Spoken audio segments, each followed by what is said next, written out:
Praise Lord everyone. We welcome you all in the name of our Lord and Savior Jesus Christ. యేసయ్య పరిశుద్ధ నామంలో మిమ్మల్ని అందరినీ యొక్క practical టాక్స్కి ఆహ్వానిస్తా ఉన్నాము. ఎన్నో కాన్వర్జేషన్స్ చేయడానికి దేవుడు యొక్క పరిచయం ద్వారా మనకి కృపను చూపిస్తా ఉన్నాడు. సో మీకు ఆల్రెడీ thumbnail-లో మీరు చూసినట్లే, మీకు తెలిసినట్లే ఈరోజు మన మధ్యలో ప్రకాష్ అన్న ఉన్నారు. We will welcome అన్న. ప్రైజ్ లార్డ్ అన్న. Thank you for being with us today. Praise lord Manoranjan. వీక్షకులందరికీ కూడా వందనాలు. యేసుక్రీస్తు వారి శుభప్రద నామంలో నాకు ఈ ప్రివిలేజ్ ఇచ్చినందుకు, మీరు నన్ను ఇలాగా పిలిచి ఇలాగా నాతో సంభాషిస్తున్నందుకు కూడా మీకు వందనాలు మనోరంజన్. థ్యాంక్ యూ అన్న. నిజంగా చెప్పాలంటే ఐ బీన్ ట్రయింగ్ ఫర్ అన్న ఫర్ లాస్ట్ 2-3 years నుంచి, but in is time God makes everything possible. So ఈరోజు అన్న మన మధ్యలో ఉన్నారు. తన యొక్క సాక్ష్యాన్ని మనం వినబోతా ఉన్నాము.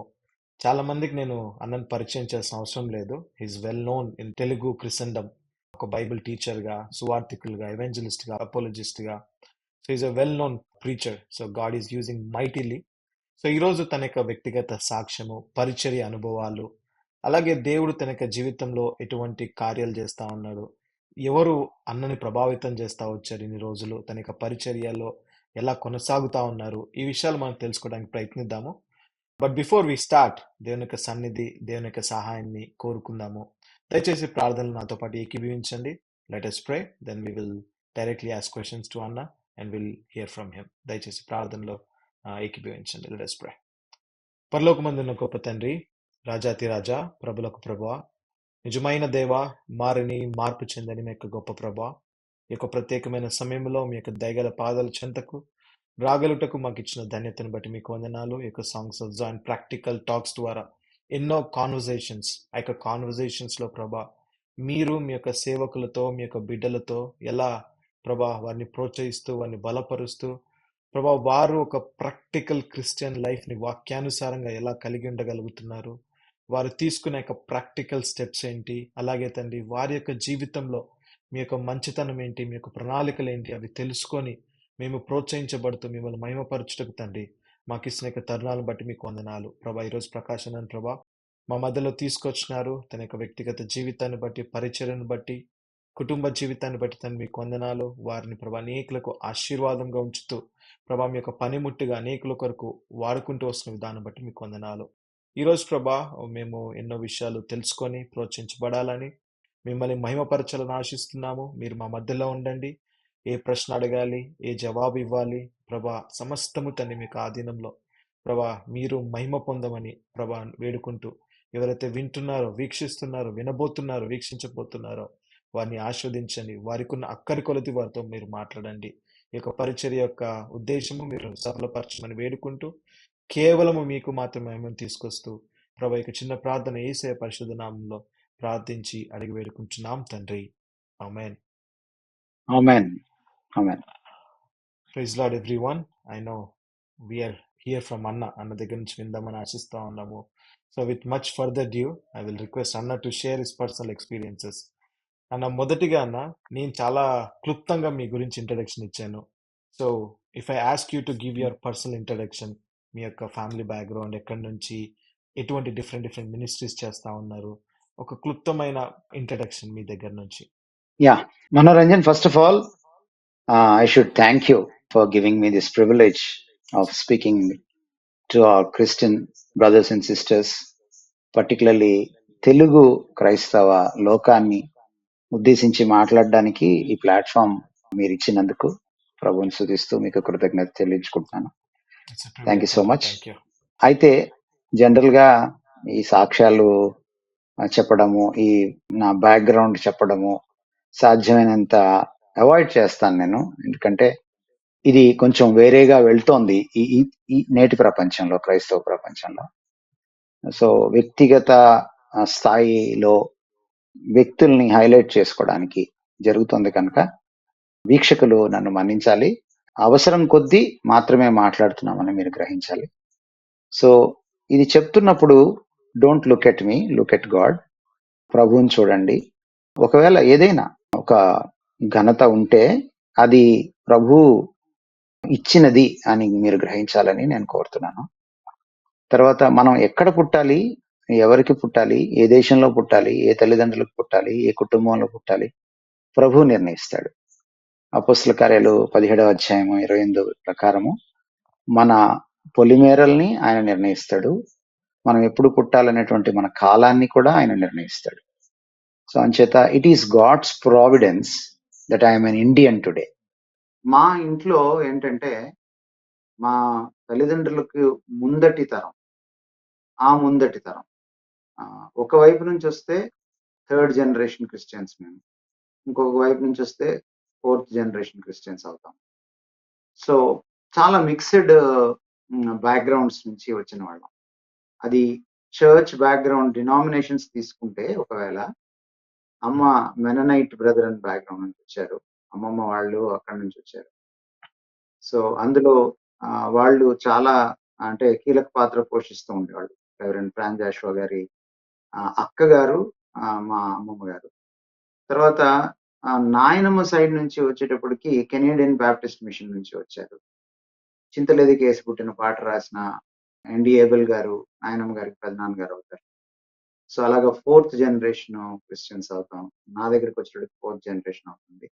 అలాగే హైందవ నేపథ్యం నుంచి వచ్చినప్పుడు అనేకమైన కమ్యూనిటీస్ నుంచి, మాకు కమ్యూనిటీ ఫీలింగ్ మా తల్లిదండ్రులకి కానీ పితరులకు కానీ లేకపోవడం నేను చాలా అతిశయంగా ఫీల్ అవుతాను. ఒకే కమ్యూనిటీ వాళ్ళు పెళ్లి చేసుకోవాలి. ప్రభువులోకి వచ్చిన తర్వాత వాళ్ళ కమ్యూనిటీని మర్చిపోయారు. సో రకరకాల కమ్యూనిటీస్ నుంచి, ఎందుకంటే ఈరోజు ఏదైతే మన భారతదేశంలో కొన్ని అగ్రవర్ణాలని కొన్ని నిమ్నవర్ణాలని విభజించాం కాబట్టి కమ్యూనిటీస్ పేర్లు చెప్పడం కూడా నాకు ఇష్టం లేదు. సో బట్ డైవర్స్ కమ్యూనిటీస్ నుంచి రావడం జరిగింది. అది కూడా నేను అతిశయంగా భావిస్తాను, దేవుని స్తుతిస్తాను. ఎందుకంటే ఈరోజు నాకు డినామినేషనల్ ఫీలింగ్ లేకపోవడానికి, కమ్యూనిటీ ఫీలింగ్, క్యాస్ట్ ఫీలింగ్ లేకపోవడానికి అది నాకు చాలా దోహదపడింది. తర్వాత మా ఇంట్లో మేము ఉమ్మడి కుటుంబంలో పెరిగాం దాదాపుగా. ఎప్పుడు కూడా మా కమ్యూనిటీస్ గురించి మాట్లాడడం మా తల్లిదండ్రులు కానీ మా నాయనమ్మ వారు కానీ పెద్దవాళ్ళు కానీ అత్తయ్యలు కానీ ఎవరు కూడా మాట్లాడడం ఎంతో ఒక వినలేదు. సో అది దాన్ని బట్టి కూడా నేను దేవుణ్ణి స్తుతిస్తాను. I thank God for this అన్నమాట.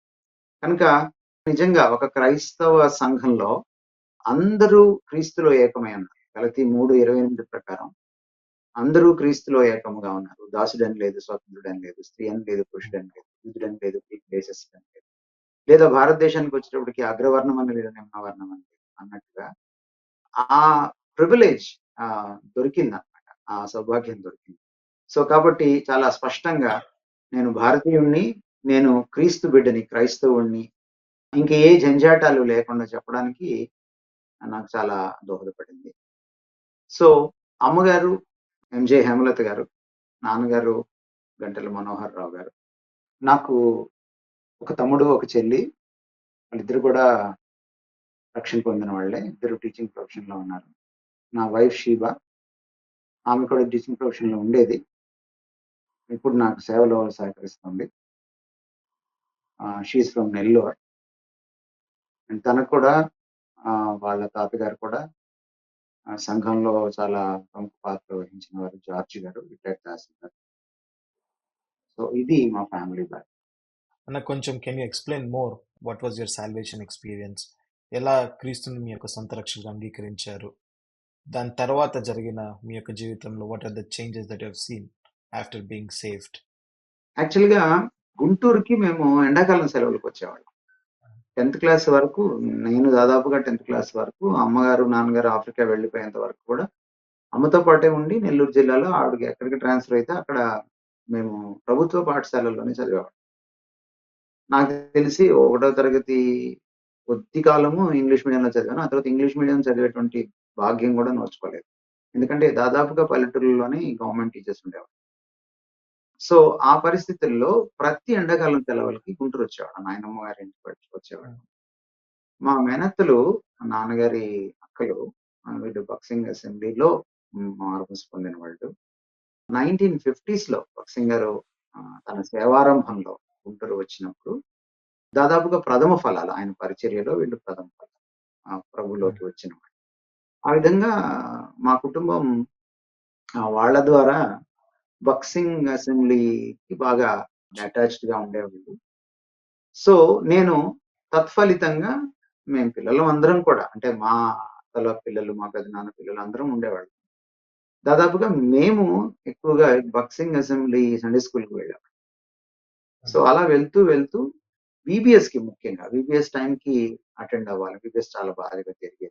Vocational Bible school. సో, ఆ ఎండాకాలం సెలవుల్లో జరిగేటువంటి ఆ ఏడాది ఎండాకాలం సెలవుల్లో జరిగిన వీబీఎస్‌కి వెళ్ళడం. అనుకోకుండా అక్కడ మరి సండే స్కూల్ టీచర్స్ చెప్పినటువంటి బైబిల్ కథల ద్వారా, అందులోని నీతి పాఠాల ద్వారా ప్రభువులోకి రావడం. అదే రోజున చివరి రోజు అదే వీబీఎస్‌లో సాక్ష్యం గూడా చెప్పడం నేను. నాకు బాగా గుర్తు. అయితే ఆ తర్వాత మళ్ళీ నేను నెల్లూరు వెళ్ళిపోవడం. మళ్ళీ అమ్మ ఎప్పుడైతే 10థ్ క్లాస్‌లో వెళ్ళిపోయారో ఆఫ్రికాకి వాళ్ళు అక్కడ ఉద్యోగాలు చేయడానికి. సో, మళ్ళీ ఇక్కడికి రావడం. మళ్ళీ బక్సింగ్ అసెంబ్లీకి అటాచ్ అవ్వడం జరిగింది. అయితే వె వెళ్తూ ఉన్నాను. వాక్యం వింటూ ఉన్నాను. కానీ లోతైన అనుభవం ప్రభుతో లేదు. ఒక రకంగా చెప్పాలంటే ఒక నులివెచ్చని జీవితం. అటు పూర్తిగా చెడిపోని పరిస్థితి. కాలేజీలో గాని, స్కూల్లో అంటే 9థ్, 10థ్ క్లాసుల్లో గాని, ఇంటర్మీడియేట్‌లో గాని ఏదో చెడ్డ అలవాట్లు ఏర్పరచుకోవడమో, చెడిపోవడమో అవేమీ లేవు. అదే సమయంలో భక్తి జీవితం కూడా లేదు. నులివెచ్చని జీవితం. కాకపోతే నాకున్నటువంటి బలహీనత ఆ రోజుల్లో ప్రధానంగా ఏమిటంటే సంగీతం. సో, సంగీతం ఎక్కడున్నా అది కూడా ముఖ్యంగా లలిత సంగీతం, తర్వాత భారతీయ సంగీతంలో ముఖ్యంగా క్లాసికల్, సెమీ క్లాసికల్ సంగీతం.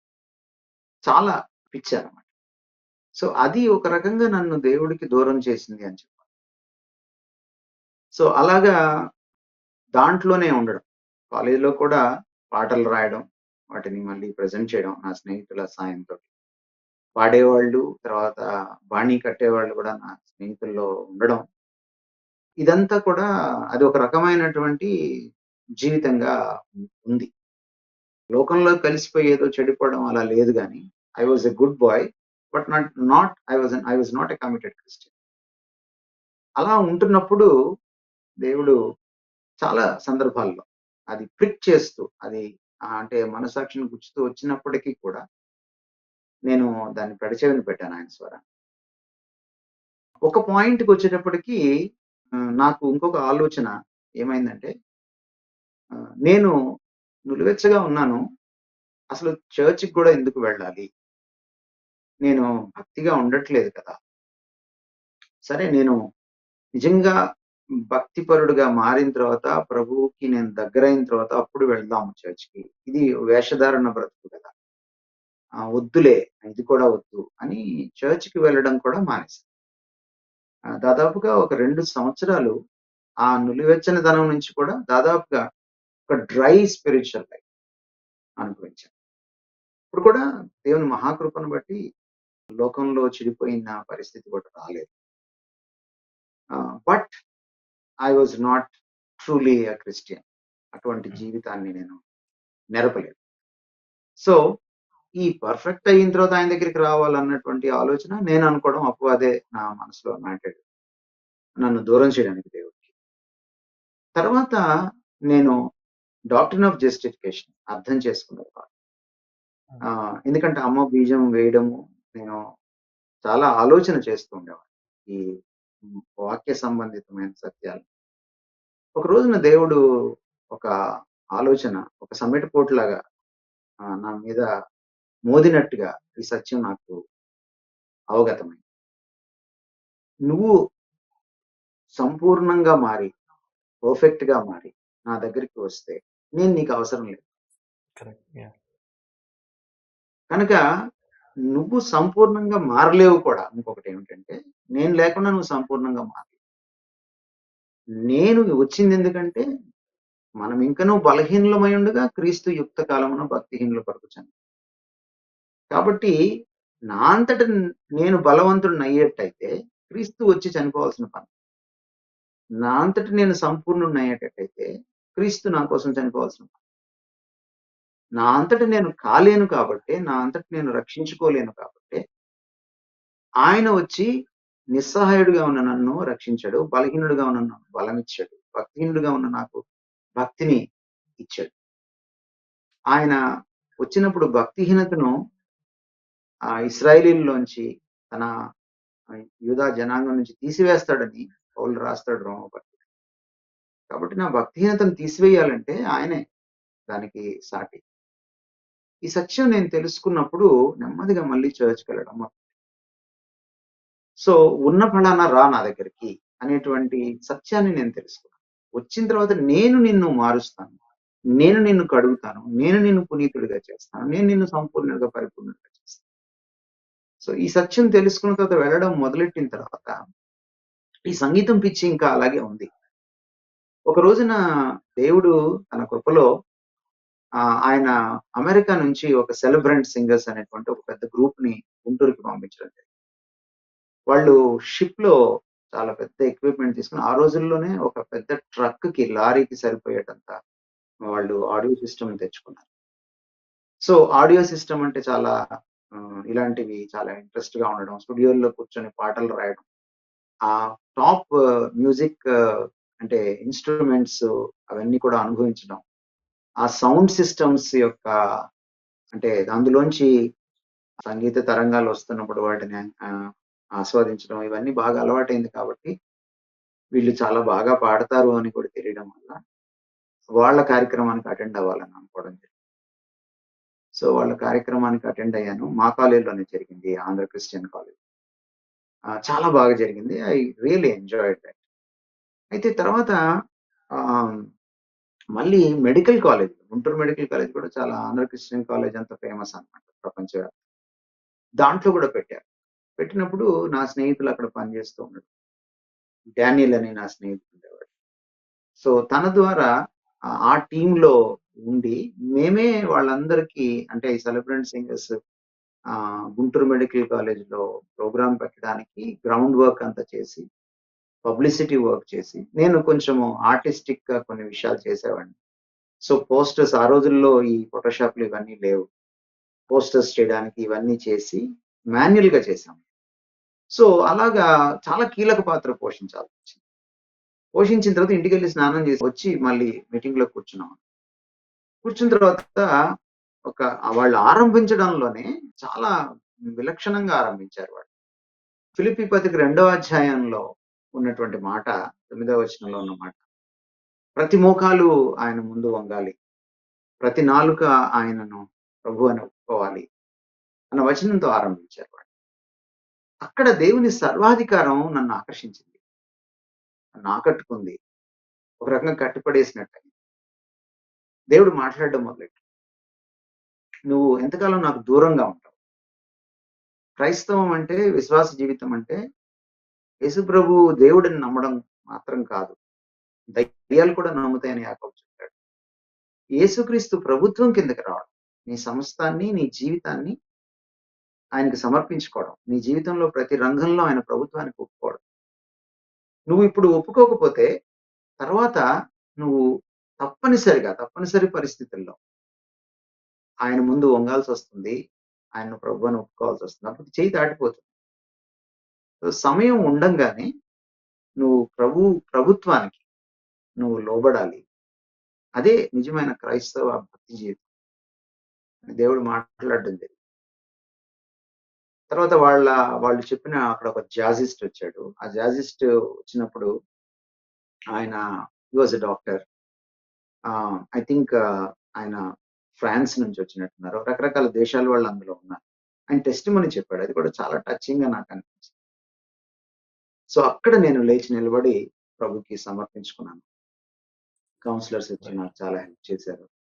సో, హ్మ్. ఆ విధంగా నేను ప్రభువులోకి రావడం జరిగింది. అది దాదాపుగా మై 20థ్ year or 21st year right. జరిగింది.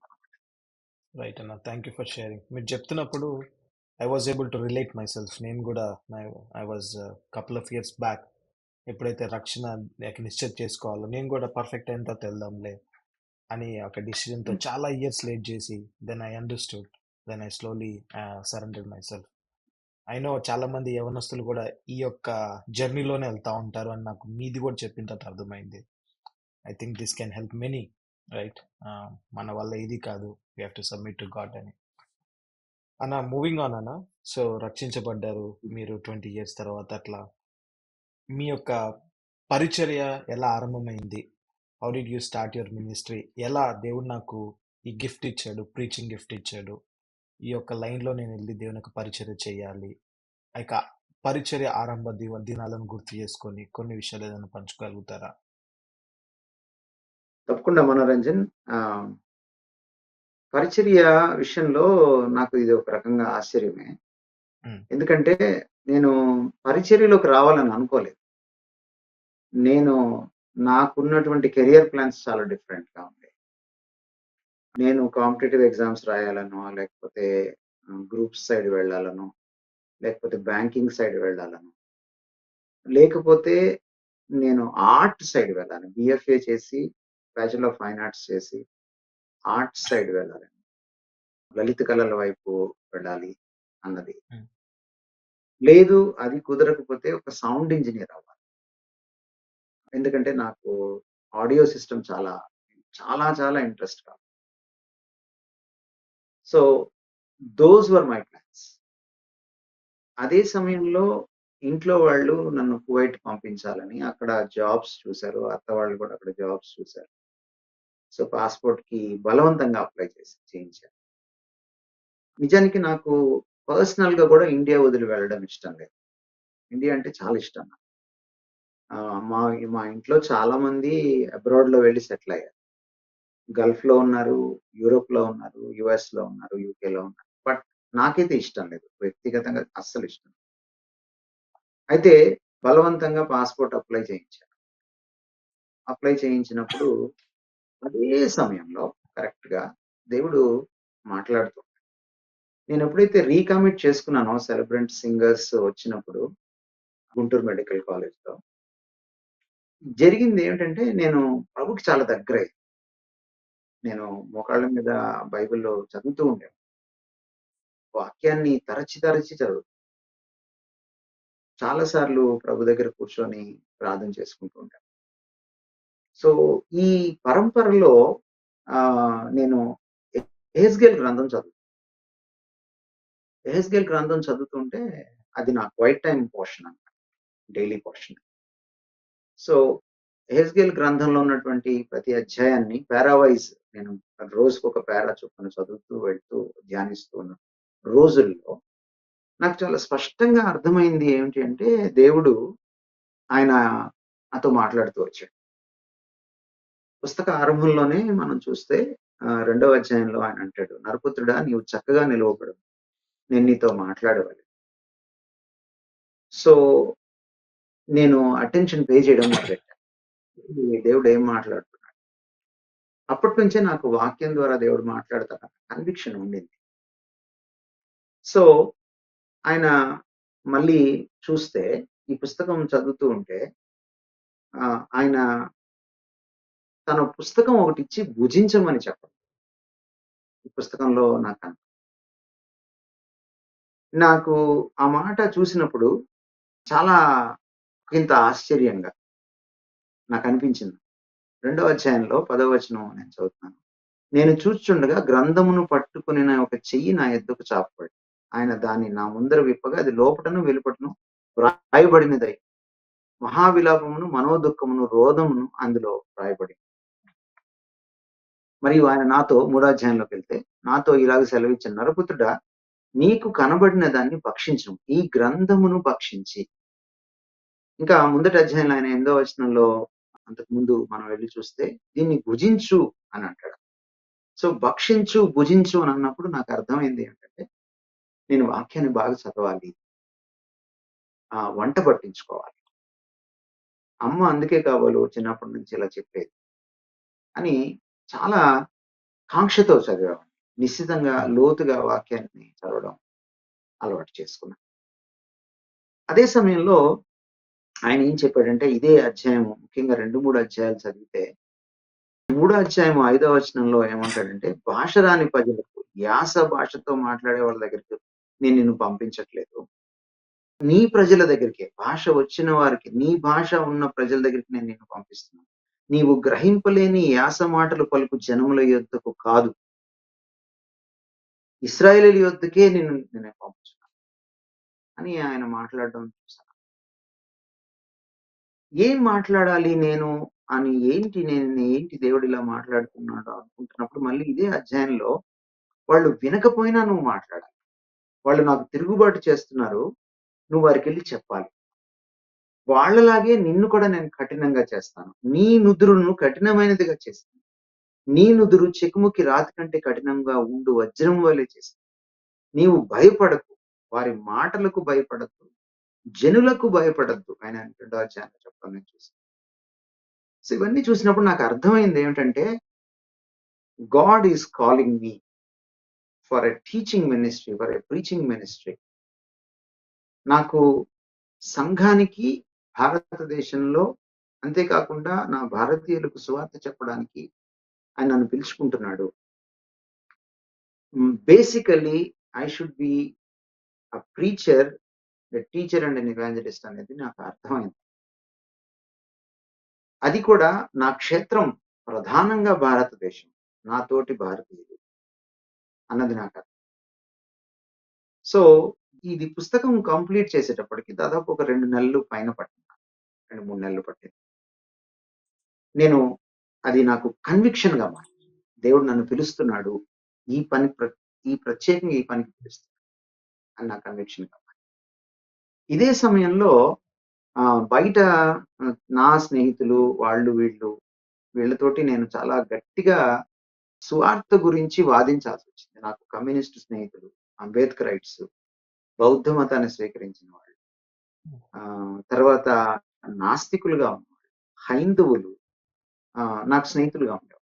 కాబట్టి సాయంత్రము 6 మేము అలా కలిసేటప్పటికి ఏదో ఒక డిస్కషన్ వస్తూ ఉండేది. నేను ప్రభువులోకి వచ్చానని వాళ్ళందరికీ తెలుసు. కనుక కొన్నిసార్లు నన్ను టీజ్ చేయడానికి, ఉడికించడానికి కూడా మాట్లాడేవాళ్ళు. కొన్నిసార్లు జెన్యూన్ గా కూడా ప్రశ్నలు వస్తూ ఉండేవి. నేను అక్కడక్కడికి వెళ్లి బైబిల్ స్టడీస్ తీసుకుంటున్నప్పుడు కూడా ఈ వాదోపవాదాలు వస్తూ ఉంటాయి. సో అప్పుడు నాకు అర్థమైంది ఏంటంటే, నా దేశంలో నేను సువార్త చెప్పాలంటే నేను బైబిల్ ఒక్కటి చదివితే సరిపోదు, నా దేశం కూడా చదవాలి. సో అంబేద్కరైట్స్ కి చెప్పాలంటే అంబేద్కర్ వాదం తెలుసుకోవాలి. బౌద్ధులకి చెప్పాలంటే బౌద్ధ మతం ఏంటో తెలుసుకోవాలి. హిందువులకు చెప్పాలంటే హైందవ మతం ఏంటో తెలుసుకోవాలి. కమ్యూనిస్టులకు చెప్పాలంటే కాల్ మార్క్స్ ఎవరో తెలుసుకోవాలి అని నేను విపరీతంగా చదవడం. ఎందుకంటే నా ఫీల్డ్ భారతదేశం కాబట్టి, నా భారతదేశంలో డైవర్స్ బ్యాక్గ్రౌండ్ నుంచి వచ్చిన ప్రజలు ఉన్నారు. విశ్వాస నేపథ్యాలు, ఐడియాలజీ, భావజాలం యొక్క నేపథ్యం కూడా చాలా విభిన్నమైనటువంటి భావజాలాలు ఉన్నటువంటి ప్రజలు. కేవలం మత విశ్వాసాలే కాదు, భావజాలాలు కూడా భిన్నంగా ఉన్నటువంటి వాళ్ళు. సో ఇలాంటి పరిస్థితుల్లో నేను ఉండగా ఇక్కడ ఇంట్లో ఒత్తిడి పెరిగింది. నువ్వు వెళ్ళాలి విదేశాలకి, ఉద్యోగం చేయాలి. అప్పుడు మోకరించి ప్రార్థన చేశాను. ప్రభువా, నువ్వు మాట్లాడుతున్నది కరెక్టే.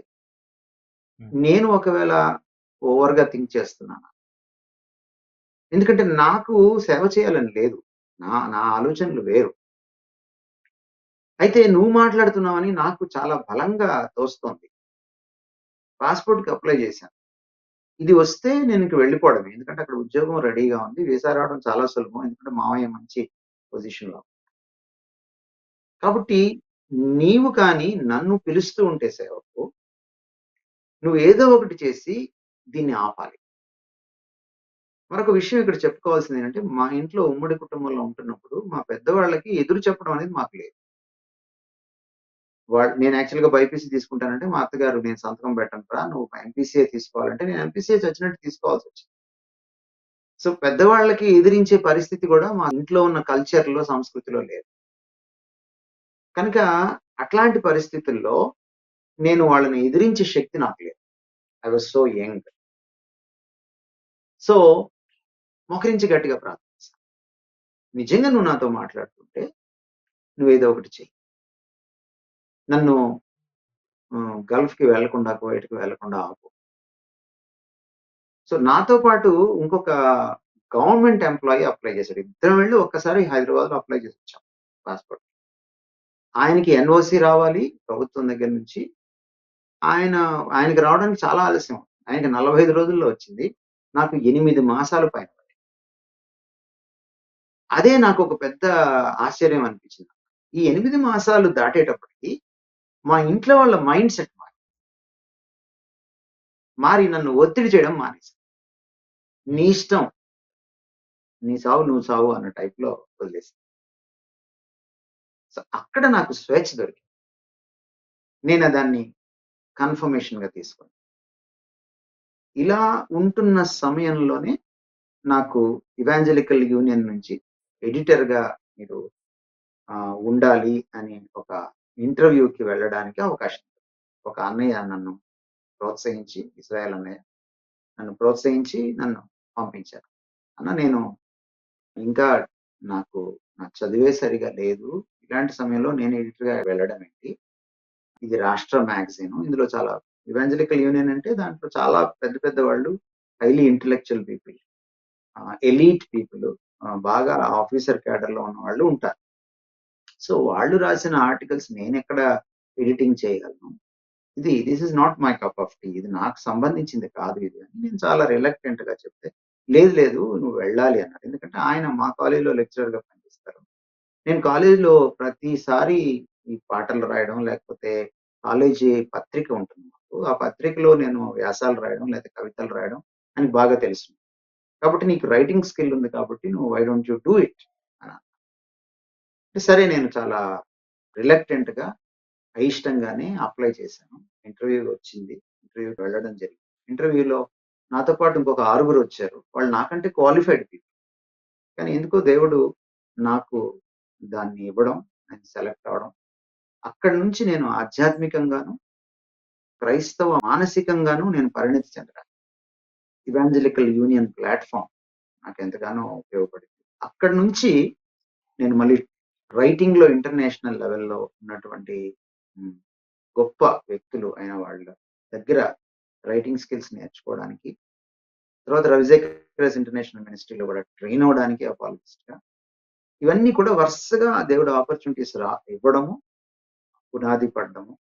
సో, నాకు థియలాజికల్ గాను, అపాలజెటికల్ గాను, రైటింగ్ స్కిల్స్ గాను అన్నిటిలో కూడా దేవుడు పునాది వేసి, క్రమేపీ ఆయన మొదట రచయితగా, క్రైస్తవ జర్నలిస్ట్‌గా, ఆ తర్వాత ఒక స్పీకర్‌గా అలా వాడుకోవడం ఆయన మొదలుపెట్టాడు.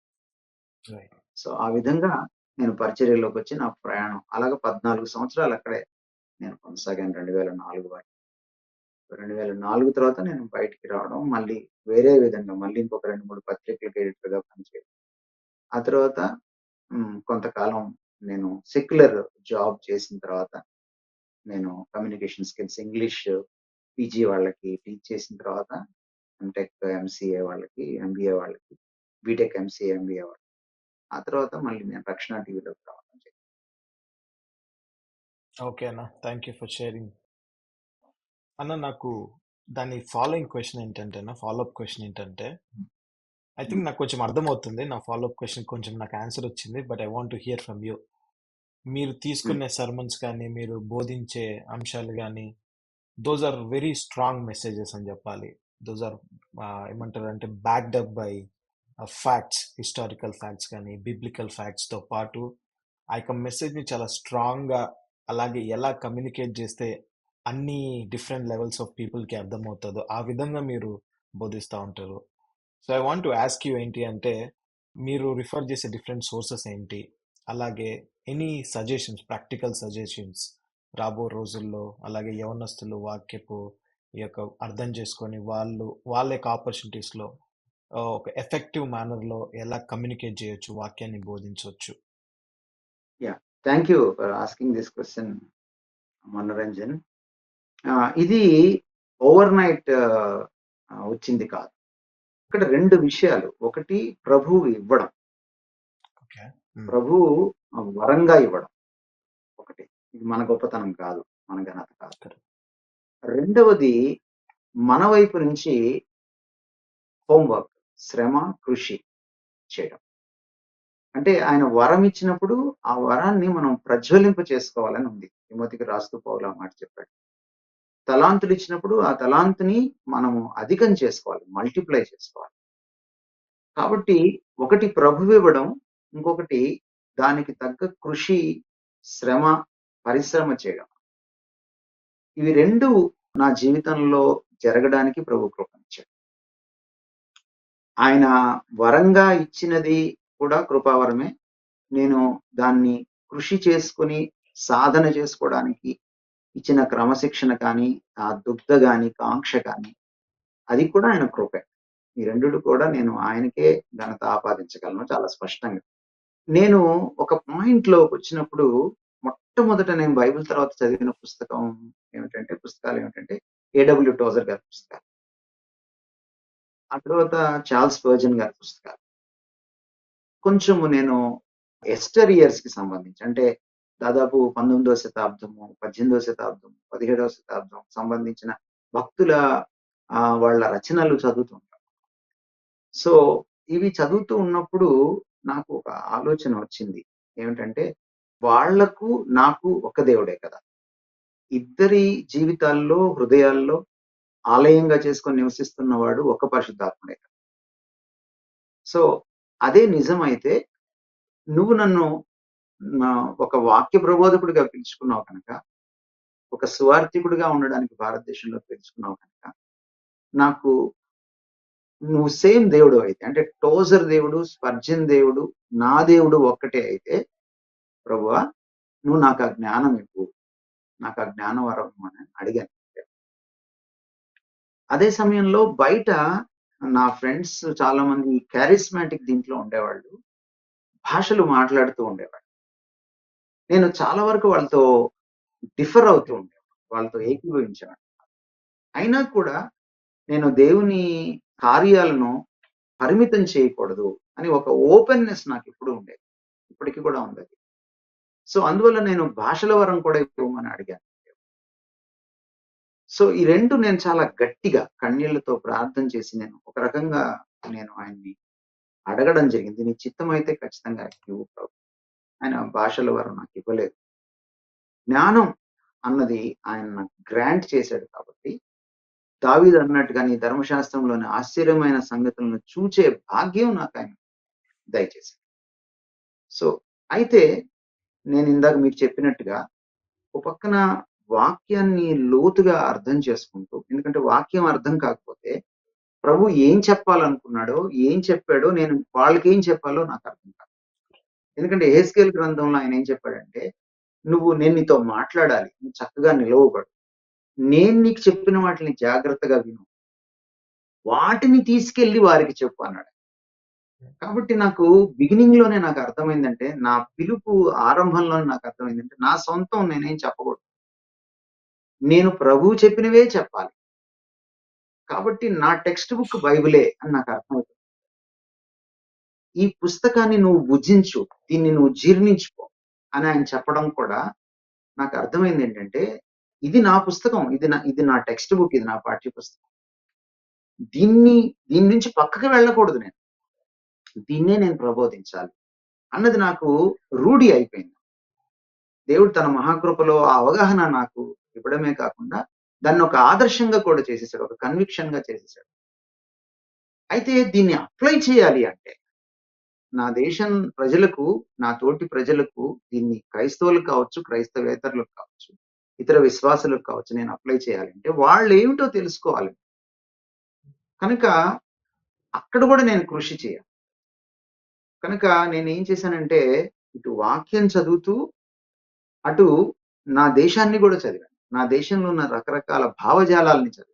మత విశ్వాసాల్ని చదివాను. అదే సమయంలో 'ఐ బిలీవ్ ఇన్ ప్రీచింగ్' అనే పుస్తకం చదువుతున్నప్పుడు డాక్టర్ జాన్ స్టార్ట్ గారు ఆయన ప్రీచింగ్ గురించి రాస్తూ ఒక అద్భుతమైన మాట చెప్పాడు. అది నాకు ఎంతగానో తోడ్పడింది. ఒక బైబిల్ ప్రబోధకుడు ఒక చేతిలో వాక్యాన్ని పట్టుకొని, మరొక చేతిలో ప్రపంచాన్ని పట్టుకోవాలి. న్యూస్ పేపర్‌ని పట్టుకోవాలి.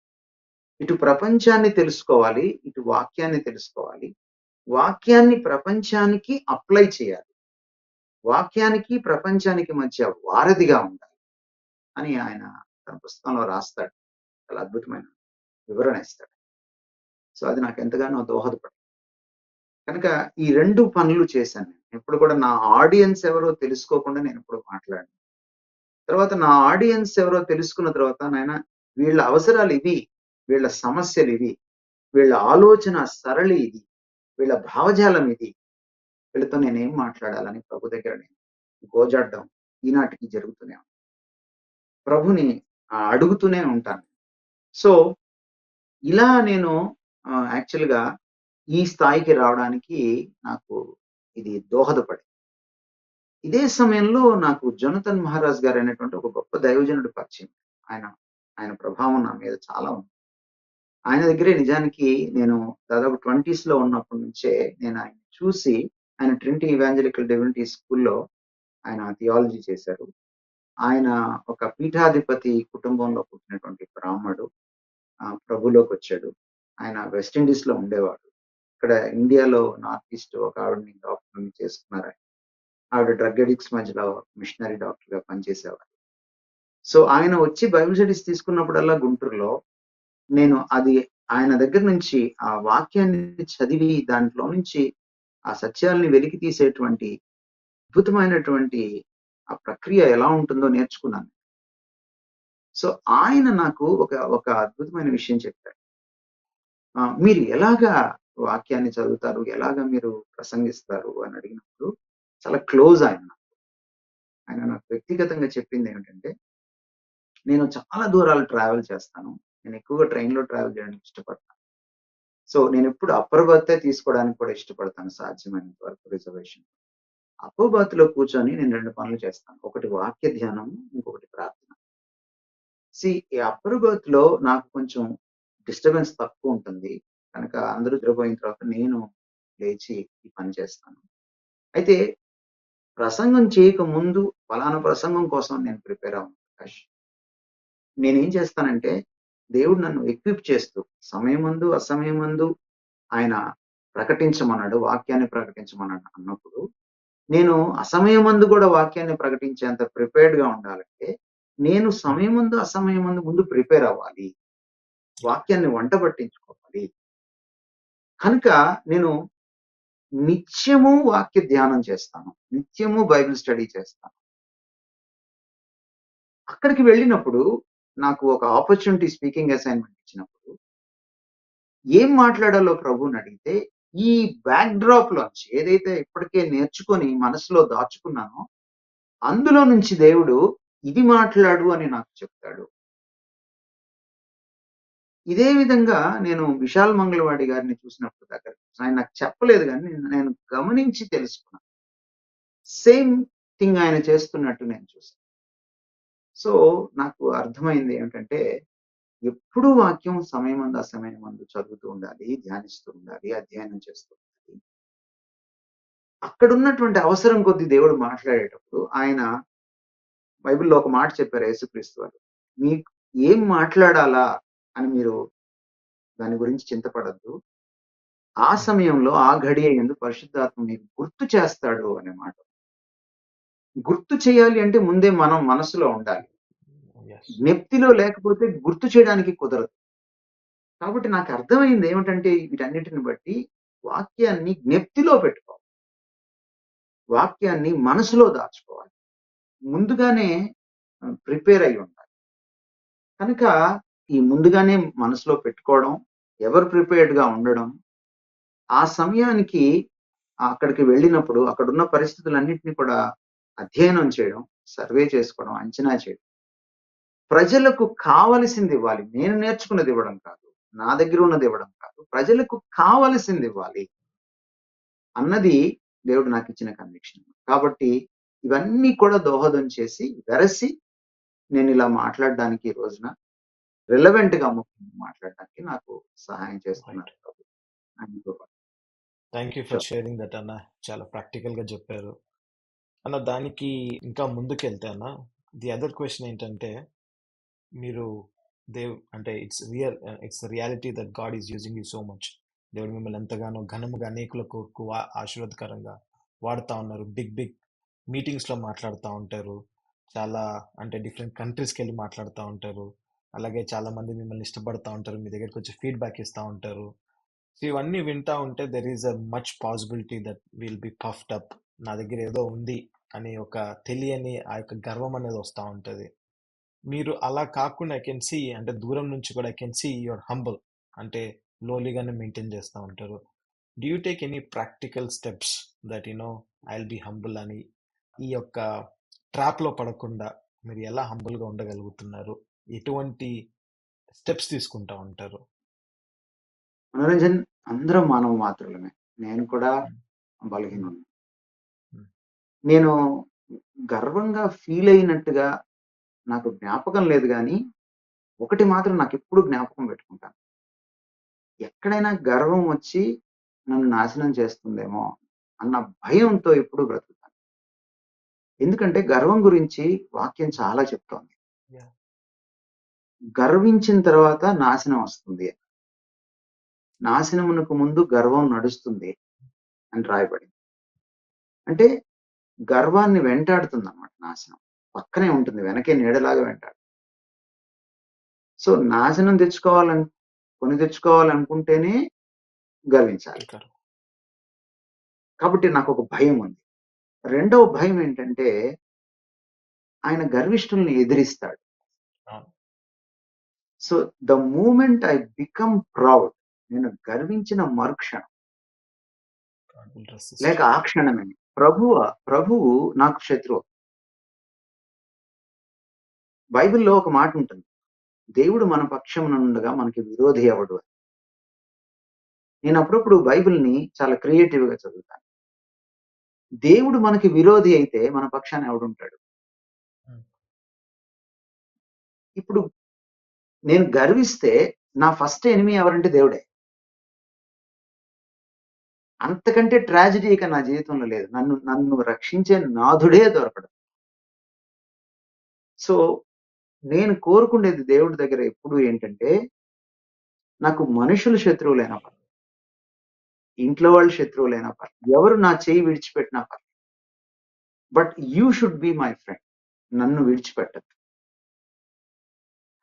సో, నేను ఈ భయంతో ఈ రోజుకి కూడా బ్రతుకుతున్నాను. ఎక్కడ దేవుడు నాకు శత్రువైపోతాడు నేను గర్విస్తే. సో, ఐ నేను చాలా భయంతో ప్రతిసారి స్టేజ్ ఎక్కేటప్పుడు గాని, లేకపోతే యూట్యూబ్‌లో మాట్లాడేటప్పుడు గాని, ఏదైనా దేవుడు ఒక గొప్ప ఆలోచన నాకిచ్చినప్పుడు గాని, లేక మీరన్నట్టుగా కొంతమంది అభిమానించే వాళ్ళొచ్చి పొగడ్త చేసినప్పుడు గాని, సాధ్యమైనంత వరకు నేను దాన్ని ఖండిస్తూ వస్తున్నాను. ఉమ్, కొన్నిసార్లు ఖండించినప్పుడు వాళ్ళు బాధపడుతున్నారు. కానీ అట్‌లీస్ట్ నేను గర్వించకుండా ఉండడం కోసం అది నాకెంతో హెల్ప్ చేస్తుంది. సో, ఆ జాగ్రత్త పాటిస్తున్నాను నేను. తర్వాత ఇంకొకటి ఏంటంటే ఇక్కడ నేను చెప్పవలసిన విషయము, మీరు క్లుప్తంగా అడిగారు కాబట్టి, నా బలహీనతలేంటో నాకు తెలుసు. ఉమ్, నా నా లేమి, నా చాలనితనం ఏంటో నాకు తెలుసు. బయట చాలా మందికి నేను చాలా గొప్పగా కనిపించినా, ఆ లోపల నా బలహీనత ఏమిటో, నా చేతకానితనం ఏంటో, నా చాలనితనం ఏంటో నాకు తెలుసు. I know it. ఉదాహరణకి నేను చాలా పిరికివాడిని నేను చిన్నప్పుడు. కానీ దేవుడు నన్ను నా ఎర్లీ 20స్‌లో తన సేవకు పిలిచినప్పుడు యెహెజ్కేలు గ్రంథం ద్వారా ఇంకోటి ఏం మాట్లాడాడంటే, "నువ్వు భయపడకు, జడియకు" అని చెప్పాడు. సో, నేను దేవుడిని అడిగాను, జ్ఞానంతో పాటు నాకు ధైర్యం ఇవ్వమని. అందువల్ల ఈరోజు వేల మందితో నేను మాట్లాడడానికి, చాలా గట్టిగా కొన్ని విషయాల్ని మాట్లాడడానికి, భయపడకుండా సత్యాన్ని మాట్లాడడానికి కారణం ఏంటంటే, ఈ పిరికివాడిని దేవుడు ధైర్యవంతుడు చేశాడు. It's only God. But for God నేనిది చెయ్యలేని పని. నాకు చేతగానిదిది. దేవుడు లేకపోతే నాకిది చేతకాదు. ఒక ఉదాహరణ మాత్రం చెప్తున్నాను. సో, ఇంకొకటేంటంటే జ్ఞాపక శక్తి పెద్ద లేదు నాకు. ఉమ్, నాకది ఇంకొక బలహీనత ఉండేది. కానీ ఈ రోజు నా వాక్యం గుర్తుపెట్టుకోవడానికి చాలా విషయాల్ని నేను నా సెర్మన్స్‌ని గూడా నేను రాసుకోను. జస్ట్ 4 ముక్కలుగా రాసుకుంటానంతే. నేను ఒక గంటన్నర మాట్లాడాలంటే ఒక 4 లేకపోతే 5 పదాలు అక్కడ ఉమ్, ఉంటే చాలు. సో, దానికి కారణము కూడా ప్రభువే. సో, ఒక గుర్తుపెట్టుకోలేని వాడికి, మతిమరుపు గాడికి, ఒక పిరికివాడికి ఈ రోజున ధైర్యము, జ్ఞానము, నెత్తి దేవుడిచ్చాడు అంటే, ఇది కేవలము ఆయన కృప, ఆయన శక్తి, ఆయన నన్ను సమర్థవంతుడిగా చేశాడు. కనుక ఈ సత్యము బయట వారికి తెలీదు. నాకు తెలుసు కనుక గర్వించడానికి ఆస్కారం లేదు. సో ఇవి నాకు హెల్ప్ చేస్తున్నాయి గర్వించడానికి. రైట్. అప్పటికి ఎక్కడైనా పడిపోతానేమోనని ప్రార్థన చేసుకుంటూ ఉంటాను. ప్రభువా హెల్ప్ మీ అని. సో నా ఆశ ఏంటంటే చనిపోయేంత వరకు ఈ గర్వంలో పడకూడదు. యా. ప్రభువునే హైలైట్ చేయాలి, ఆయన మహిమపరచాలి, ఆయన్ని చూపించాలి. షూర్ అన్న, థ్యాంక్ యూ అన్న. ది అదర్ క్వశ్చన్ అన్న, మీరు ఇందాక మీ ఆన్సర్లో కూడా ఇద్దరు ముగ్గురిని మెన్షన్ చేస్తూ వచ్చారు, ఒక దైవజనులు మిమ్మల్ని ఎలా ఇన్ఫ్లుయెన్స్ చేశారు అని. ఒక 2-3 నేమ్స్ మళ్ళీ చెప్పాలి. ఒక దైవజనులు మిమ్మల్ని ప్రభావితం చేసిన వాళ్ళు క్లుప్తంగా ఎలా ప్రభావితం చేశారు, వాళ్ళ దగ్గర నుంచి మీరు ఏం నేర్చుకున్నారు? చాలా మంది ఉన్నారు. నేను ఒక్కొక్కరికి ఒక్కొక్క విషయం చెప్పి ముందుకు వెళ్ళిపోతాను, ఎందుకంటే క్లుప్తంగా మీరు చెప్పమన్నారు కాబట్టి. మొట్టమొదటి దైవజనుడు, నన్ను ఇన్ఫ్లుయెన్స్ చేసిన దైవజనుడు A.W. టోజర్. ఆయన నేను ఎప్పుడు చూడలేదు. ఆయన ముందుగానే పరమపదించారు. కానీ ఆయన పుస్తకాలు చదువుతున్నప్పుడు నేను దేవుని పట్ల రోషము, సత్యం పట్ల కాంక్ష, దేవుణ్ణి ప్రేమించాలన్నటువంటి ఒక దుగ్ధ నాలో ఏర్పడింది. నేను పరలోకంకు వెళ్ళిన తర్వాత మొట్టమొదట ప్రభు తర్వాత చూడవలసిన వ్యక్తి ఎవరైనా ఉంటే అది A.W. టోజర్. సో ఆయన పుస్తకాల ద్వారానే నాకు ఇంగ్లీష్ కూడా చాలా థియాలజీయే కాదు, ఇంగ్లీష్ కూడా చాలా. సో ఆ విధంగా ఆయన నన్ను డివోషన్ టు క్రైస్ట్, క్రీస్తే క్రీస్తే క్రీస్తే, ఇంక వేరేది కాదు అనే విషయంలో ఆయన నన్ను చాలా ఇన్ఫ్లుయెన్స్ చేశారు. ఆ తర్వాత థియాలజీని అర్థం చేసుకోవడంలో, దాన్ని చాలా లాజికల్ గా అర్థం చేసుకోవడంలో సిఎస్ లూయిస్ నాకు చాలా హెల్ప్ చేశారు. థియాలజీని సింప్లిఫై చేసి ఇతరులకి చెప్పడం, కాంప్లెక్స్ ఐడియాస్ ని పామర్లకు సైతం అర్థమయ్యేటట్టుగా చెప్పే విషయంలో నాకు doctor R C Sproul and doctor Norman Geisler, వీళ్ళిద్దరు పుస్తకాలు, వాళ్ళ రచనలు నాకు చాలా హెల్ప్ చేశాయి. తర్వాత క్రీస్తులో ఉన్నటువంటి ఆ గొప్ప జీవనం ఎంత గొప్పదో తెలుసుకొని దాన్ని ఇంకా ప్రాక్టికల్ గా ఆస్వాదించడానికి నాకు ఒక క్లారిటీ ఇచ్చిన వారు డెలస్ విలార్డ్. ఆయన ఇంకొక థియాలజీ. తర్వాత భారతదేశాన్ని నేను చదవాలి, భారతదేశాన్ని నేను అర్థం చేసుకోవాలి, దాని కొరకు నాలో ఒక తృష్ణను రేపినవాడు, ఆ భారతదేశాన్ని ఈ కళ్ళద్దాల్లోంచి చదవాలి, ఇలా చదవాలి అని నాకు ఒక అద్భుతమైన సహాయం చేసిన వారు డాక్టర్ విశాల్.